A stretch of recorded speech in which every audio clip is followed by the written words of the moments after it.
just talk to us about your keys, your characteristics that you think it takes for an entrepreneur and a business owner like yourself to win.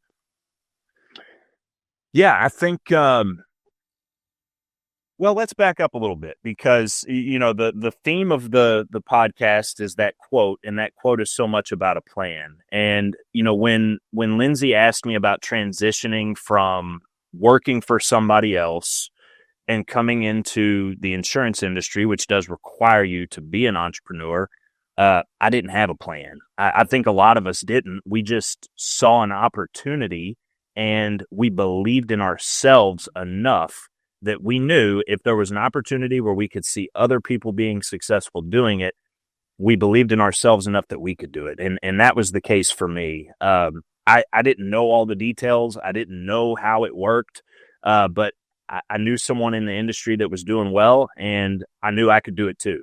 And so I think the first key to being an entrepreneur is belief.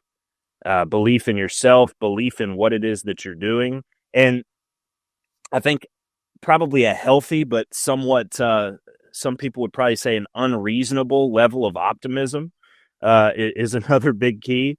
And when you mix that belief and that optimism, belief in yourself, with a ton of grit and just not giving up, I think that's really what it takes.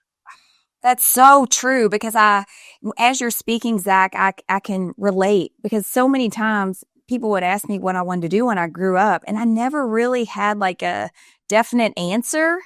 Were you the same? I sure as hell never said I was going to be the insurance company. I didn't either.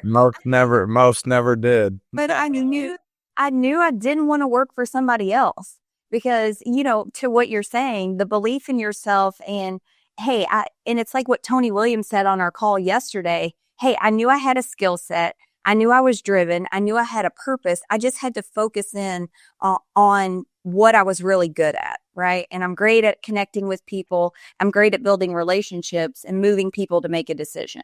And so with that belief in entrepreneurship, that's what it is. Yeah, it wouldn't have mattered if it was insurance or any other industry. I think at that time, if it was something that would have given me the ability to use the skill sets that I knew I had and I was able to build something for myself, I would have jumped all over it. It just so happened to be insurance. I didn't know what I wanted to be. I didn't know what I wanted to be when I was a kid. I didn't know what I wanted to be when I got out of school. But like you said, I knew I had some skills and working for somebody else wasn't allowing me to use them. Right. And we wanted to make money. We wanted to make more money. Well, yeah. Right? I mean, bottom line, anytime you go to the bottom of the Indeed, I just scroll to the bottom. All right, how much am I going to make for doing this? Well, money is a huge motivator. But as entrepreneurs, and especially in sales, especially starting out, the money can come and it can go. And I think a lot of successful entrepreneurs are flush at one time and then they're broke at another time. And that cycle might happen a few times. And so it's definitely not for the faint of heart.